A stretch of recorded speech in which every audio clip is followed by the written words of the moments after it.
ఒక కొంటె పిల్లనే చూసా, సెంటీమీటర్ నవ్వమని అడిగా, తను నవ్వే నవ్వితే 100 మంది చచ్చిపోయారు.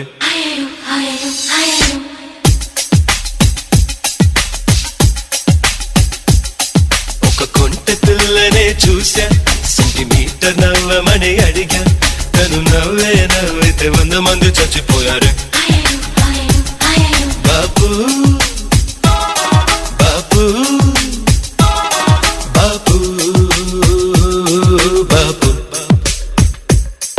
ఒక కుర్రవాడినే చూసా, నా వంక చూడమని అడిగా, తను చూసే చూపుకి పచ్చిగడ్డి బగ్గుమన్నదే.